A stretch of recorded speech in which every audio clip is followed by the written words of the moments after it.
പ്രിയമുള്ളവരെ, ഇന്ന് ലോകം മുഴുവൻ ദുഃഖവെള്ളിയാഴ്ച അനുസ്മരിക്കുകയാണ്.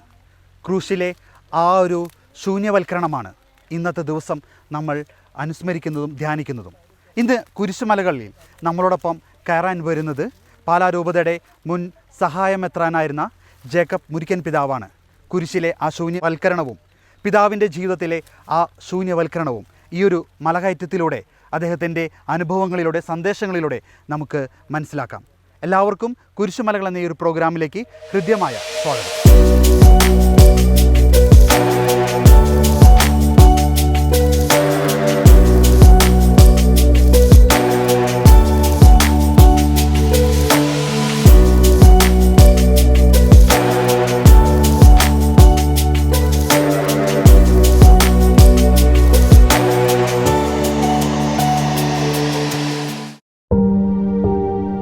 പ്രാരംഭ പ്രാർത്ഥന.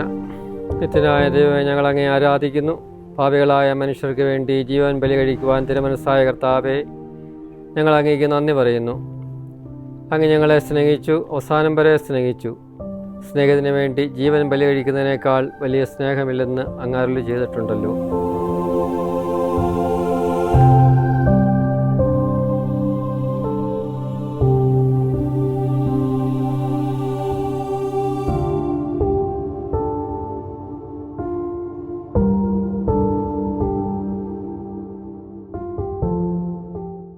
ഈ മുറിഞ്ഞുപുഴ സെൻറ്റ് ജോർജ് ചർച്ചിൻ്റെ ഇടവക വികാരിയായ ഫാദർ മാത്യു പൂച്ചാലിലച്ചൻ ഇപ്പോൾ ഈ ഒരു കുരിശുമലയെക്കുറിച്ചും ഈ ഒരു ദേവാലയത്തെക്കുറിച്ചുമെല്ലാം നമുക്ക് പറഞ്ഞു തരുന്നു. നമ്മുടെ ഇടവക ആദ്യമായിട്ട് പെരുവന്താനത്തിൻ്റെ കുരിശുപള്ളിയായി തുടർന്നതാണ്. ആദ്യമെല്ലാം അവിടുത്തെ ആണ് ആശ്രയിച്ചുകൊണ്ടിരുന്നത്. ക്രമേണ 1958 ഇടവകയായിട്ട് ചെറിയ ഷെഡിലൂടെ ആരംഭിച്ചതാണ്.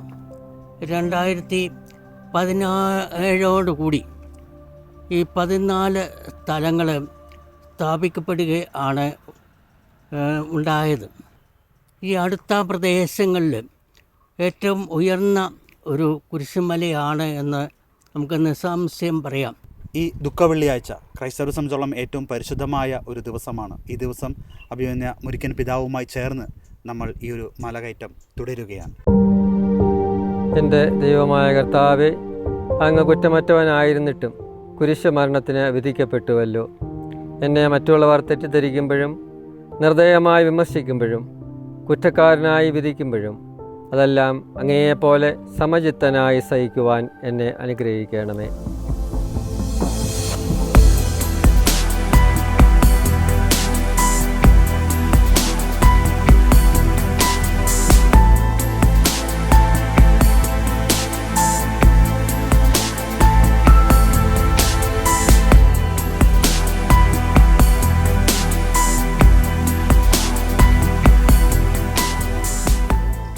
മുറിഞ്ഞുപുഴ ഈ ഒരു കുരിശുമലയുടെ നമ്മൾ ഏകദേശം ഇപ്പോൾ 3-ാം സ്ഥലം കഴിഞ്ഞിരിക്കുകയാണ്.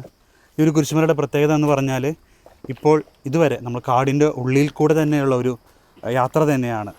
നല്ല കുത്തനെയുള്ള ഒരു കയറ്റം, അതും കാടിൻ്റെ ഉള്ളിൽ കൂടെ പാറകൾ ചവിട്ടി തന്നെ വളരെ ബുദ്ധിമുട്ടോടുകൂടെ തന്നെ ഒന്ന് പ്രാർത്ഥിച്ച് കയറുകയാണ് ഈ ഒരു കുരിശുമല.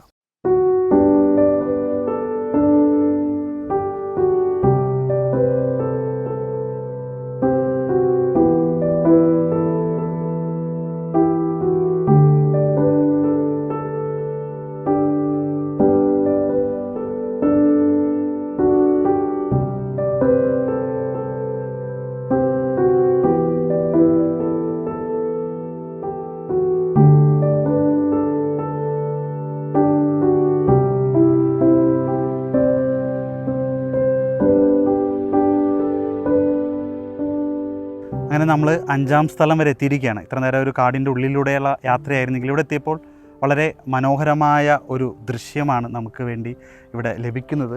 നല്ല ഭംഗി, 2 മലകളുടെ ഇടയിലൂടെയുള്ള ആ ഒരു താഴേക്ക് നല്ല അഗാധമായ ഗർത്തമാണ്. അപ്പം അതിൻ്റെ ഒരു വളരെ അരികത്ത് തന്നെയാണ് ഞങ്ങൾ നിൽക്കുന്നത്. പിതാവെ, കുറച്ച് കഷ്ടപ്പാടായിരുന്നു നമ്മൾ ഇത്രയും കയറി വന്നപ്പോൾ ഈ ഒരു 5-ാം സ്ഥലം വരെ എത്തിയപ്പോൾ. എനിക്ക് പിതാവിനോടൊരു കാര്യം ചോദിക്കാനുള്ളത്, ഈ ഒരു നോമ്പ് കാലത്ത് അല്ലെങ്കിൽ പ്രത്യേകിച്ച് ഈ ദുഃഖവെള്ളിയാഴ്ച ഈ ദിവസങ്ങളിൽ സഭ മുഴുവൻ എല്ലാവരും തന്നെ വിശ്വാസികൾ മല കയറുന്ന ഒരു പാരമ്പര്യം ഉണ്ട്. അപ്പോൾ ഒരു മല നമ്മൾ കയറുമ്പോൾ അത് ഒരു വിശ്വാസിയുടെ മനസ്സും അവൻ്റെ ഒരു പ്രാർത്ഥനയും എപ്രകാരമായിരിക്കണം ഒരു മല കയറുമ്പോൾ.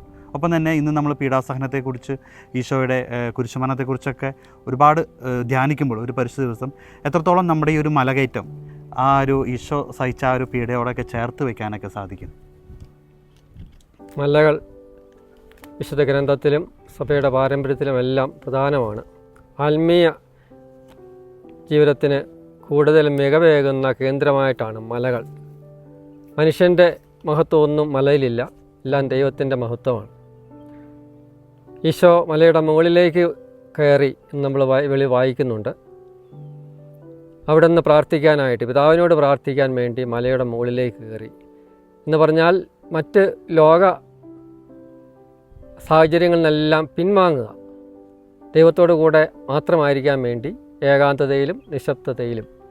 അതാണ് മലയുടെ മുകൾ എപ്പോഴും സൂചിപ്പിക്കുക. ഏകാന്തത, നിശബ്ദത, മറ്റ് ബാഹ്യമായിട്ടുള്ള യാതൊരു വിധത്തിലുള്ള അസ്വസ്ഥതകളും ഇല്ലാതെ ദൈവത്തെ ഓർക്കാൻ നമ്മൾ ഈ മല കയറുമ്പം കർത്താവിൻ്റെ രക്ഷാകരമായ പീഡാസഹനവും മരണവും ഉത്ഥാനവും അനുസ്മരിക്കുക. ആ കർത്താവിൻ്റെ രക്ഷാകരമായിട്ടുള്ള കുരിശിൻ്റെ വഴിയെ സഞ്ചരിക്കുകയാണ്. നമുക്കെല്ലാം രക്ഷ നേടിത്തന്ന കർത്താവിൻ്റെ സഹനത്തോട് ചേർന്നാണ് ഈ മല കയറുമ്പോൾ നമ്മുടെ ശരീരം അധ്വാനിക്കുന്നുണ്ട്. ആ അധ്വാനം ഒരു പ്രത്യേകമായിട്ടുള്ള ആത്മീയ അനുഭവമാണ് നമുക്ക് നൽകുന്നത്. നമ്മുടെ ബാഹ്യമായിട്ടുള്ള സന്തോഷങ്ങളെയൊക്കെ ത്യജിക്കാനും ഇന്ദ്രിയങ്ങളെ നിഗ്രഹിക്കാനും ജഡാഭിലാഷങ്ങളെ അവഗണിക്കാനുമൊക്കെ നമ്മെ പ്രാപ്തമാക്കുന്നതാണ് ക്ലേശകരമായ യാത്രയിലൂടെ, അല്ലെങ്കിൽ ആത്മീയ ജീവിതത്തെ ബലപ്പെടുത്തുന്നതാണ് ത്യാഗം സഹിച്ചുകൊണ്ടുള്ള പ്രാർത്ഥനയും ഈ മലകയറ്റവുമെല്ലാം. അതുകൊണ്ടാണ് ഈ മലകയറ്റം നമ്മുടെ ആത്മീയ ചര്യയിൽ വളരെ പ്രധാനമാണ്. അത് നമ്മുടെ സ്വാർത്ഥ താല്പര്യങ്ങളെയൊക്കെ നിഗ്രഹിക്കാൻ നമ്മെ സഹായിക്കുകയും ഈശോ നമ്മെ പഠിപ്പിച്ച സഹനത്തിൻ്റെ വഴിയിലൂടെ സഞ്ചരിക്കാൻ നമ്മളെ പ്രാപ്തരാക്കുകയും ചെയ്യും. ഓക്കെ പിതാവ്, എന്തായാലും നമുക്ക് ഈ ഒരു മലകയറ്റം തുടരാം. നേരത്തെ നമ്മുടെ വികാരിച്ചൻ പറഞ്ഞ പോലെ ഈ ഒരു പ്രദേശത്തെ ഏറ്റവും ഉയർന്ന മലയാണ് ഇപ്പോൾ നമ്മൾ കയറിക്കൊണ്ടിരിക്കുന്നത്. ഒപ്പം ഇവിടെ നിൽക്കുമ്പോൾ നല്ലൊരു കാറ്റും മനോഹരമായ ദൃശ്യം, പിതാവ് പറഞ്ഞ പോലെ തന്നെ വളരെ അതിമനോഹരമായ ഒരു ദൃശ്യം നമുക്ക് സമ്മാനിക്കുന്നുണ്ട്. പക്ഷേ നമുക്ക് ഈ മല കയറണം. എന്തായാലും നമുക്ക് തുടരാം പിതാവ്.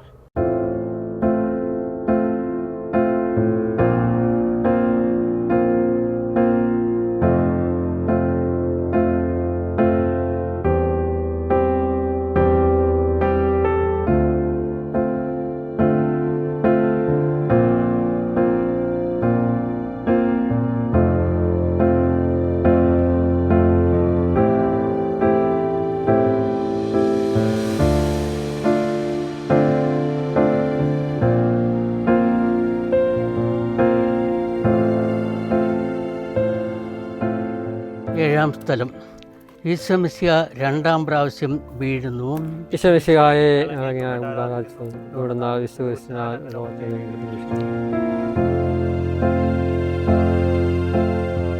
മനുഷ്യപാവങ്ങളുടെ എല്ലാം ഭാരങ്ങളെല്ലാം ചുമന്ന മിശിഹായെ അങ്ങയെ ആശ്വസിപ്പിക്കുവാൻ ഞങ്ങൾ അങ്ങയെ സമീപിക്കുന്നു. അങ്ങയെ കൂടാതെ ഞങ്ങൾക്കൊന്നും ചെയ്യുവാൻ ശക്തിയില്ല. ജീവിതത്തിൻ്റെ ഭാരത്താൽ ഞങ്ങൾ തളർന്നു വീഴുകയും എഴുന്നേൽക്കുവാൻ കഴിവില്ലാതെ വലയുകയും ചെയ്യുന്നു. അങ്ങേ തൃക്കൈ നീട്ടി ഞങ്ങളെ സഹായിക്കണം.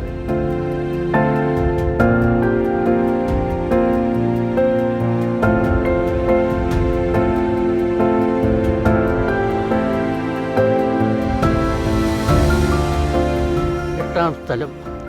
ഈശോമിശിഹ ഓസ്ലോ നഗരിയിലെ സ്ത്രീകളെ ആശ്വസിപ്പിക്കുന്നു.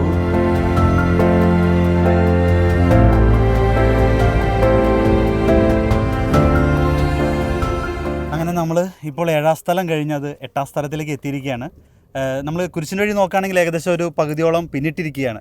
പക്ഷേ ഇപ്പോൾ പിതാവും വികാരിച്ചനൊക്കെ പറഞ്ഞ സ്ഥിതിക്ക് ഏകദേശം ആ ഒരു മലയുടെ ഏറ്റവും മുകളിലുള്ള ഒരു പാറയുടെ മുകളിൽ വരെ നമുക്ക് എത്തണം. അത് കാണുമ്പോൾ ഇവിടുന്ന് കാണുമ്പോൾ കുറച്ച് ഭയം തോന്നുന്നുണ്ട്, കാരണം അത്രയും ദൂരം എത്തുക എന്നുള്ളത്. എങ്കിലും നമ്മൾ പ്രാർത്ഥിച്ച് വിശ്വാസത്തോടെ കടന്നു പോകുമ്പോൾ നമുക്കൊട്ടും ക്ഷീണം അറിയുന്നില്ല. വളരെ മനോഹരമായി തന്നെ നമ്മൾ പ്രാർത്ഥനയോടുകൂടി പിതാവിനോടൊപ്പം തന്നെ നമ്മൾ കയറുകയാണ്. പിതാവെ, ഈ ഒരു നിമിഷം ചോദിച്ചോട്ടെ, നമ്മളൊരു കുരിശിൻ്റെ വഴി ചൊല്ലി പോവുകയാണ്. ഈശോയുടെ പീഡാനുഭവത്തെക്കുറിച്ചും ആ ഒരു ത്യാഗത്തെക്കുറിച്ചൊക്കെ പോകുന്നു. ഇന്നത്തെ കാലഘട്ടത്തിൽ ഈ പ്രതിസന്ധികളും വിഷമങ്ങളും വേദനകളും രോഗങ്ങളൊക്കെ ഒരുപാട് പേരുടെ ജീവിതത്തിലേക്ക് വരും. ഒരുപക്ഷെ നമ്മളതിനെ ഓരോ കുരിശുകളായിട്ട് കണ്ട് അത് വലിയൊരു ഭാരമായിട്ടാണ് പലപ്പോഴും നമ്മുടെയൊക്കെ ജീവിതത്തിൽ നമ്മൾ ഈ കുരിശുകളെ നമ്മൾ കാണുന്നത്. എത്രത്തോളമാണ് ഈ ഒരു കുരിശുകളെ നമ്മുടെയൊക്കെ ജീവിതത്തിൽ ഒരു ക്രിസ്ത്യാനി എപ്രകാരമായിരിക്കണം ഒരു കുരിശിനെ കാണേണ്ടത്? ഈശോയുടെ ആ കുരിശിനോട് ചേർത്ത് നമ്മുടെ ജീവിതത്തെ സമർപ്പിക്കുക എന്നുള്ളതാണ് പ്രധാനം. ഈശോ സഹിച്ച പാടുപീഡകൾ നമ്മുടെ രക്ഷയ്ക്കായിട്ട് അവിടുന്ന് നിഷ്കളങ്കനായിരുന്നു, പാപമില്ലാത്തവനായിരുന്നു, ഒരു കുറ്റവും ചെയ്തിട്ടില്ല. എങ്കിലും അവിടുന്ന് ഇതെല്ലാം സഹിച്ചു നമ്മുടെ രക്ഷയ്ക്ക് വേണ്ടി, നമുക്കെല്ലാം രക്ഷ നൽകാൻ വേണ്ടിയിട്ടാണ്. അപ്പോൾ തന്നെ പൂർണ്ണമായിട്ട് അവിടുന്ന് ശൂന്യമാക്കി. അപ്പോൾ നമ്മുടെ ജീവിതത്തിലും ഈശോയോട് താതാത്മ്യപ്പെടാനുള്ളൊരു വഴിയാണ് സഹനങ്ങൾ. രോഗമാകാം, മറ്റ് പലതരത്തിലുള്ള ബുദ്ധിമുട്ടുകളാകാം, ഈ ലോകത്തിലെ ഞെരുക്കം. ഈശോ പറഞ്ഞിട്ടുണ്ട്, ലോകത്തിൽ നിങ്ങൾക്ക് ഞെരുക്കമുണ്ടാകും, എന്നാൽ നിങ്ങൾ ധൈര്യമായിരിക്കുകയും ഞാൻ ലോകത്തെ കീഴടക്കിയിരിക്കും. അപ്പോൾ ലോകത്തെ കീഴടക്കുക എന്നുള്ള ആ പ്രക്രിയയാണ് ഈ കുരിശിൻ്റെ വഴിയിലൂടെ നമ്മൾ ധ്യാനിക്കുന്നത്. അത് നമ്മുടെ ജീവിതത്തെ ആകമാനം സ്വാധീനിക്കേണ്ട ഒരു യാഥാർത്ഥ്യവുമാണ്. ഈ കുരിശ് എന്ന് പറയുമ്പോൾ നമ്മൾ പലപ്പോഴും കുരിശിനെ പ്രാർത്ഥിക്കുന്നുണ്ട്, വിശ്വാസത്തോടെ കുരിശിനെ നമ്മൾ എപ്പോഴും നമ്മുടെ കൂടെ കുരിശ് കൊണ്ടു നടക്കുന്നുണ്ട്. നമുക്കൊരു ശക്തിയാണ് കുരിശ് കാണുമ്പോൾ. പക്ഷേ ഇത്തരത്തിൽ വേദനകളോട് ഒരു കുരിശ് ജീവിതത്തിലേക്ക് ഏറ്റെടുക്കുക എന്ന് പറയുമ്പോൾ പലപ്പോഴും പലരും പിന്നോട്ട് പോകുന്ന ഒരിതാണ്. എങ്ങനെയാണ് നമുക്ക് ഈ ഒരു സന്തോഷത്തോടെ കുരിശുകൾ ഏറ്റെടുക്കാനായിട്ട് ഒരു സാധാരണ വിശ്വാസിക്ക് എങ്ങനെയാണ് അത് സാധിക്കുക, അല്ലെങ്കിൽ അതിനെന്താണ് ചെയ്യാൻ പറ്റുക? ദൈവീയ മനുഷ്യരുടെ ജീവിതത്തിൽ കാണാം. മോശ, അദ്ദേഹം വിക്കനായിരുന്നു. മോശ ദൈവത്തോട് പ്രാർത്ഥിച്ചു, ഞാൻ എങ്ങനെയാണ് ഈ ജനത്തെ നയിക്കുന്നത്? ഞാൻ പറഞ്ഞാൽ അവർക്ക് മനസ്സിലാവില്ല, അങ്ങനെ പല കുറവുകളുണ്ട്. അടയാളങ്ങളും അത്ഭുതങ്ങളും പ്രവർത്തിക്കാൻ മോശയ്ക്ക് കഴിവ് കൊടുത്ത ദൈവം പക്ഷേ അവൻ്റെ വിക്ക് മാറ്റിക്കൊടുത്തില്ല. വിക്ക് ഒരു സഹനമായിട്ട് അവനിൽ നിക്ഷേപിച്ചു. അപ്പോൾ നമ്മുടെ ജീവിതത്തിൽ ചില നിക്ഷേപങ്ങളുണ്ട്, ദൈവം തരുന്ന ചില നിക്ഷേപങ്ങൾ. മോശയുടെ വിക്ക് കൂടുതൽ ദൈവത്തിൽ ആശ്രയിക്കാൻ അവന് കാരണമായി. ഒരു കുറവും കൂടാതെ ഇസ്രായേൽ ജനത്തെ അവൻ ധീരമായിട്ട് നയിച്ചു. അപ്പോൾ അതൊരു കൃപയായി മാറി. അതാണ് നമ്മുടെ ജീവിതത്തിലെ രോഗങ്ങൾ, കുറവുകൾ, ബലഹീനതകൾ, ഇതെല്ലാം കൃപയായിട്ട് മാറുക. പൗലോസ്ലീഹ പ്രാർത്ഥിച്ചു, അദ്ദേഹത്തിൻ്റെ ആ വേദന, ഞാൻ കർത്താവിനോട് 3 പ്രാവശ്യം പ്രാർത്ഥിച്ചു, പക്ഷെ അത് മാറിയില്ല. കർത്താവ് പറഞ്ഞവനോട്, നിനക്ക് എൻ്റെ കൃപ മതി. നമുക്കതാണ് പ്രാർത്ഥിക്കേണ്ടത്.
നമ്മളിപ്പോൾ 12ാം സ്ഥലം പിന്നിട്ടിരിക്കുകയാണ്. 12ാം സ്ഥലം പിന്നിട്ടപ്പോൾ നല്ല മഴ വന്നു.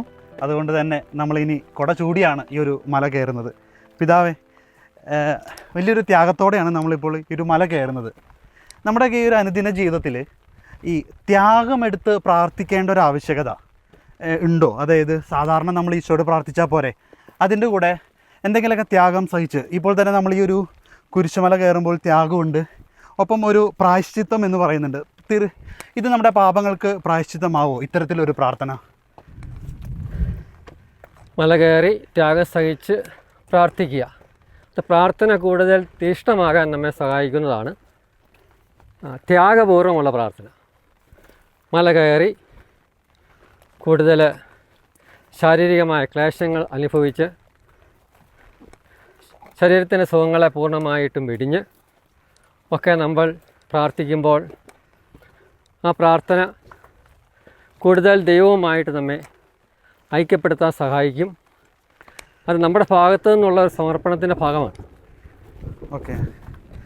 ഇങ്ങനെ പ്രാർത്ഥിക്കുമ്പോൾ നമുക്ക് സ്വയം ശൂന്യമാക്കാനും ദൈവത്തിൻ്റെ ആ രക്ഷണീയ അനുഭവത്തിൽ പങ്കാളിയാകാനും എല്ലാം സാധിക്കും. അതിലുപരിയായിട്ട് ദൈവത്തിന് പൂർണ്ണമായിട്ട് സമർപ്പിച്ച് കർത്താവാണ് എന്നെ നയിക്കുന്നത്, അവിടെ നിന്നാണ് എൻ്റെ ഇടയൻ, സങ്കീർത്തനം പറയുന്ന പോലെ കർത്താവാണ് എൻ്റെ ഇടയൻ, എനിക്കൊന്നിനും കുറവുണ്ടാവില്ല. ഈ ഒരു അനുഭവത്തിലേക്ക് വരാൻ നമ്മെ സഹായിക്കുന്നതാണ് ത്യാഗം സഹിച്ചുള്ള പ്രാർത്ഥന. ഇത്തരത്തിൽ പ്രായശ്ചിത്ത പ്രവർത്തികൾ നമ്മുടെ പാപങ്ങൾക്ക് പരിഹാരമാകുമോ? പാപങ്ങൾക്ക് പരിഹാരം ഉണ്ടാകും. അതിലുപരിയായിട്ട് പാപം ചെയ്യാതിരിക്കാനുള്ളൊരു പരിശുദ്ധാത്മ ശക്തി നമുക്ക് ലഭിക്കുകയും ചെയ്യും. രണ്ട് ഫലങ്ങളാണ്. പാപത്തിൻ്റെ പരിഹാരമായിട്ട് നമുക്കിത് കാഴ്ചവെക്കാം. ഒപ്പം വീണ്ടും പാപം ഉണ്ടാകാതിരിക്കാൻ നമ്മെ തന്നെ ശക്തിപ്പെടുത്തുന്ന ദൈവത്തിൻ്റെ ഒരു കൃപ ലഭിക്കും.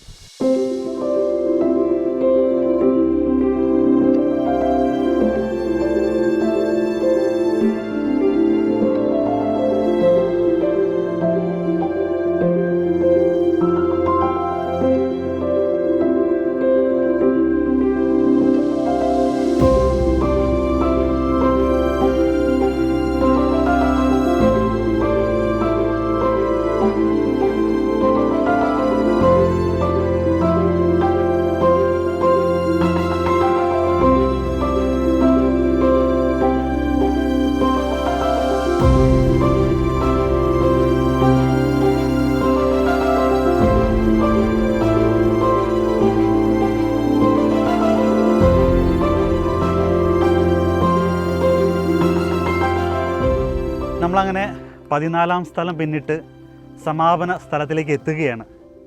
മഴ നന്നായി പെയ്യുന്നുണ്ട്.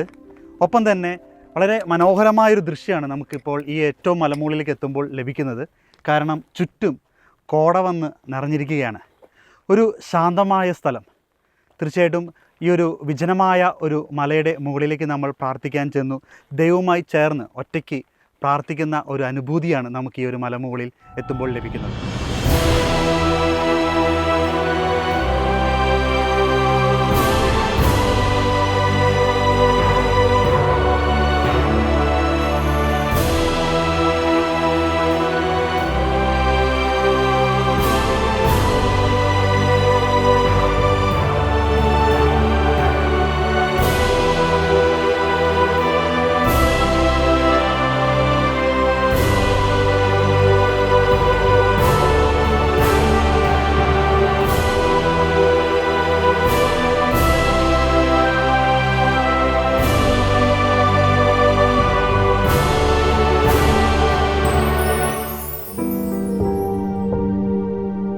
സമാപന പ്രാർത്ഥന.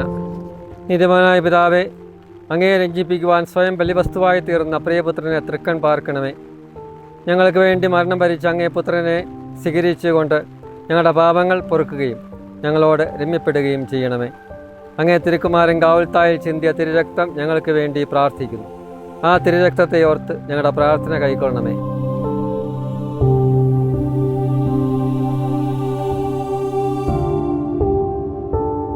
നമ്മുടെ കർത്താവിശ്വമിശിഹായുടെ കൃപയും പിതാവായ ദൈവത്തിൻ്റെ സ്നേഹവും പരിശുദ്ധാത്മാവിന്റെ സഹവാസവും ഇപ്പോഴും എപ്പോഴും എന്നേക്കും ആമേൻ. നമ്മളങ്ങനെ സമാപന സ്ഥലത്തിൽ ഈ ഒരു മലമുകളിൽ ഏറ്റവും വലിയൊരു കുരിശിൻ്റെ മുകളിൽ എത്തിയിരിക്കുകയാണ്. നല്ല മഴയുണ്ട്, ചുറ്റും കോട നിറഞ്ഞിരിക്കുകയാണ്. നമ്മൾ വന്നിരുന്ന ആ കാഴ്ചകളൊന്നും ഇപ്പോൾ കാണാനില്ല. പിതാവേ, നമ്മൾ ഈ ഒരു കുരിശിൻ്റെ താഴെ നിൽക്കുകയാണ്. പ്രത്യേകിച്ച് നമ്മുടെ വിശ്വാസം, ക്രൈസ്തവ വിശ്വാസം ഈ ഒരു കാലഘട്ടത്തിൽ എത്രത്തോളം ഉയരേണ്ടതുണ്ട്? വിശ്വാസികളിൽ പ്രാർത്ഥനകളും വിശ്വാസം എത്രത്തോളം വളരേണ്ടതുണ്ട്? വിശ്വാസം ദൈവത്തിൻ്റെ ഒരു ദാനമാണ്. അടിസ്ഥാനപരമായിട്ട് മാമോദിസായിലൂടെയാണ് നമ്മൾ വിശ്വാസത്തിലേക്ക് വരുന്നത്. ഈശോയിലുള്ള വിശ്വാസം, മിശിഹായുടെ ഭൗതിക ശരീരമായ സഭയിലുള്ള വിശ്വാസം, അതിലൂടെ പരിശുദ്ധ കുർബാനയിലേക്കും കുദാശകളിലേക്കും നമ്മൾ ചേരുകയും അതുവഴി ഈശോയോട് ചേർന്ന് നമ്മുടെ ജീവിതം വളരുകയുമാണ്. അപ്പോൾ ഈശോയോട് ചേർന്നുള്ള വളർച്ചയാണ് വിശ്വാസ വളർച്ച എന്ന് പറയുന്നത്. അത് സഭയോട് ചേർന്നുള്ള വളർച്ചയാണ്. ഈശോയുടെ ഭൗതിക ശരീരമായ സഭയോട് ചേർന്ന് പരിശുദ്ധ കുർബാനയിലും കുദാശകളിലും സഭയുടെ മറ്റ് ശുശ്രൂഷകളിലുമെല്ലാം സജീവമായി പങ്കുചേർന്ന് മിശിഹായോട് ചേർന്ന് സഭയോട് ചേർന്നാണ് നമുക്ക് വളരാനായിട്ട് കഴിയുന്നത്. വിശ്വാസ വളർച്ച സഭയുടെ വളർച്ചയാണ്. അത് സഭയിലൂടെ വളരേണ്ട ഒന്നാണ്. വിശ്വാസത്തിൻ്റെ നിക്ഷേപം മുഴുവൻ സഭയിലാണ്. സഭയോട് ചേർന്ന് സഭ നൽകുന്ന കൗദാശ്യ വരപ്രസാദങ്ങൾ സ്വീകരിക്കുമ്പോഴാണ് വിശ്വാസത്തിൽ നമുക്ക് വളരാനായിട്ട് സാധിക്കുന്നത്. അത് നമ്മുടെ മാത്രം പ്രയത്നമല്ല, മറിച്ച് ദൈവത്തിൻ്റെ ഒരു പരിശുദ്ധാത്മ പ്രവർത്തനം കൂടിയാണ്. അതുകൊണ്ടാണ് ഈശോ ശിഷ്യന്മാരോട് പറഞ്ഞുകൊണ്ട് ഞങ്ങളുടെ വിശ്വാസം വർദ്ധിപ്പിക്കണമേ എന്ന് പ്രാർത്ഥിക്കുക വളരെ ആവശ്യമാണ്. പിതാവ് അതോടൊപ്പം തന്നെ പിതാവ് ഇപ്പോൾ പറഞ്ഞു വെച്ചുള്ളത് സഭയോട് ചേർന്ന് നമ്മൾ വിശ്വാസം വളർത്തുക എന്നത്. പ്രത്യേകിച്ച് ഇന്നത്തെ ഒരു കാലഘട്ടത്തിൽ നമ്മൾ പലപ്പോഴും കാണുന്നത്, പലപ്പോഴും വേദന തോന്നുന്ന ഒരു കാര്യമുണ്ട് വിശ്വാസത്തെ സംബന്ധിച്ചിടത്തോളം. പലപ്പോഴും വൈദികരെയും സന്യസ്തരെയും മെത്രാന്മാരെയും എല്ലാം പലതരത്തിൽ അവഹേളിക്കുന്ന, പ്രത്യേകിച്ച് ചില വിശ്വാസികളുടെ പേരിൽ തന്നെ അത്തരത്തിൽ വരുന്ന ചില കാഴ്ചകൾ നമ്മൾ കാണുന്നു. നമ്മൾ ഈ ഒരു കുരിശിൻ്റെ വഴി ചെല്ലിയ പ്രാർത്ഥന ഈശോ സഹിച്ച നിന്ദാസഹനങ്ങളും അപമാനങ്ങളെക്കുറിച്ചൊക്കെ നമ്മൾ ഒരുപാട് ധ്യാനിച്ചു. ഇത്തരത്തിൽ അപമാനങ്ങളും അല്ലെങ്കിൽ ഇത്തരത്തിൽ മോശമായ രീതിയിൽ അത്തരത്തിൽ പിതാക്കന്മാർക്കെതിരെയും സന്യസ്തർക്കെതിരെയും വൈദികർക്കെതിരെയൊക്കെ വരുമ്പോൾ അതിനെങ്ങനെയാണ് നമ്മൾ ഈ ഒരു ദുഃഖവെള്ളിയുടെ ഒരു കാഴ്ചപ്പാടിൽ കാണേണ്ടത്? ഈശോ തന്നെ അതിന് നമുക്ക് ഉദാഹരണമാണ്. അവിടുന്ന് പീഡനങ്ങൾ നിന്ദനങ്ങൾ ഏറ്റു ആ കാലഘട്ടത്തിൽ. ആദിമ സഭയിലും ഇത് തന്നെയാണ് നമ്മൾ കാണുന്നത്. ഈശോയെ അനുഗമിച്ചവർക്കെല്ലാം വലിയ പീഡനങ്ങളും നിന്ദനങ്ങളും ആക്ഷേപങ്ങളും ഒക്കെ സഹിക്കേണ്ടി വന്നു. അത് ദൈവത്തിൻ്റെ സന്നിധിയിൽ ആയിരിക്കുമ്പോൾ ലോകം നേരെ ഘടകവിരുദ്ധമായൊരു പ്രകൃതമാണ് കാണിക്കുന്നത്. അപ്പോൾ ലോകത്തിന് ഒട്ടും പ്രാപ്യമായ കാര്യമല്ല ദൈവത്തോടു കൂടെ മനുഷ്യൻ നീങ്ങുന്നതും. ദൈവിക ശുശ്രൂഷകൾ വഴി, അതായത് മെത്രാന്മാരുടെയും പുരോഹിതന്മാരുടെയും സന്യസ്തരുടെയും ആത്മായ പ്രേക്ഷിതരുടെയൊക്കെ ശുശ്രൂഷകൾ വഴി ദൈവത്തിലേക്ക് മനുഷ്യൻ അടുക്കുന്നത് ലോകത്തിൻ്റെ ആ ചിന്തയിൽ അത് അവർക്ക് ഉൾക്കൊള്ളാൻ പറ്റുന്നില്ല. അതുകൊണ്ട് എങ്ങനെയും ദൈവിക ശുശ്രൂഷകളെ വ്യാപരിക്കുന്നവരെ ഇടിച്ചു താഴ്ത്തുക, അവരുടെ ശുശ്രൂഷകളെ ആക്ഷേപിക്കുക, ഇതെല്ലാം വഴി ദൈവത്തോട് മനുഷ്യൻ അടുക്കുന്നത് തടയാനായിട്ട് ലോകം എല്ലാ പ്രയത്നങ്ങളും നടത്തും. അതെല്ലാ കാലത്തും ഉണ്ടായിട്ടുണ്ട്. അതിനെ നേരിട്ടുകൊണ്ട് നമുക്ക് മുന്നോട്ട് പോകാൻ സാധിക്കും. പ്രാർത്ഥന കൊണ്ടും പ്രായശ്ചിത്തം കൊണ്ടും നമ്മുടെ തപശ്ചര്യകൾ കൊണ്ടും നല്ല പ്രവൃത്തികൾ കൊണ്ടും നമുക്കതിനെ വീരോചിതമായിട്ട് നേരിടാൻ പറ്റും. ഈ ഒരു സമയം ദുഃഖവെള്ളിയാഴ്ച ഗുഡ്നസ് പ്രേക്ഷകരോട് അങ്ങേക്കുള്ള ഒരു ദുഃഖവെള്ളി സന്ദേശം ഒന്ന് നൽകുന്നു. ഈശോയുടെ രക്ഷാകരമായ പീഡാസഹന മരണം, അതിൻ്റെ പൂർത്തീകരണമായിട്ടുള്ള ഉത്ഥാനം. അപ്പോൾ ഈ ദുഃഖവെള്ളിയാഴ്ച നമ്മളെല്ലാം ആചരിക്കുമ്പോൾ ഈശോയിൽ നമുക്കുള്ള പ്രത്യാശയാണ് നമ്മെ ഓർമ്മിപ്പിക്കുന്നത്. ഈ ലോകത്തിൽ പ്രത്യാശയോടെ ജീവിക്കുക, സന്തോഷത്തോടെ ജീവിക്കുക. ഈശോയിലാണ് സന്തോഷം കണ്ടെത്തേണ്ടത്, അവിടുന്നിലാണ് പ്രത്യാശ അർപ്പിക്കേണ്ടത്. ഈ ലോകത്തിലുണ്ടാകുന്ന പ്രതിസന്ധികളും നമുക്കുണ്ടാകുന്ന സ്വാഭാവികമായിട്ടുള്ള ഈ ലോകത്തിലെ ബുദ്ധിമുട്ടുകളും പ്രയാസങ്ങളും ഇതെല്ലാം ഈ ലോകത്തിൽ നമ്മൾ നേരിടേണ്ട യാഥാർത്ഥ്യങ്ങളാണ്. അവയെല്ലാം ദൈവത്തിൻ്റെ ഒരു ശക്തി എനിക്കുണ്ട്. കൂടുതൽ പീഡകളേൽക്കുമ്പോൾ, രോഗാവസ്ഥകൾ ഉണ്ടാകുമ്പോൾ, അപകടങ്ങളും മരണങ്ങളും ഒക്കെ നമ്മൾ നേരിടുമ്പോൾ ഈശോ കൂടുതൽ എനിക്ക് സമീപസ്ഥനായിരിക്കുന്നു എന്നാണ് ഈ ക്രൂശിതനായ ഈശോ നമ്മെ പഠിപ്പിക്കുന്നത്. അവിടുന്ന് ക്രൂശിതനായിരിക്കുന്നു നമുക്കെല്ലാം വേണ്ടിയാണ്. അവിടുത്തെ ആ സഹനം നമ്മുടെ എല്ലാ സഹനങ്ങൾക്ക് ഉള്ള ഏറ്റവും നല്ല ഉത്തരവുമാണ്. എന്തുകൊണ്ട് ഈശോ സഹിച്ചു? നമ്മുടെ സഹനത്തിൻ്റെ ഉത്തരം കുരിശിൽ നമുക്ക് കാണാനായിട്ട് സാധിക്കുകയും ചെയ്യും. അതുകൊണ്ട് സഹനത്തിൻ്റെ രക്ഷാകര മാനമാണ് ദുഃഖവെള്ളിയാഴ്ച നമുക്ക് നൽകുന്നത്. സഹനമില്ലാതെ ഒരു ജീവിതമില്ല. ഒരു സ്ത്രീ ഒരു കുഞ്ഞിനെ പ്രസവിക്കുന്നു, വേദനയോടെയാണ് പ്രസവിക്കുന്നത്. ആ വേദന പിന്നീട് ഒരിക്കലും അവൾ അറിയുന്നില്ല.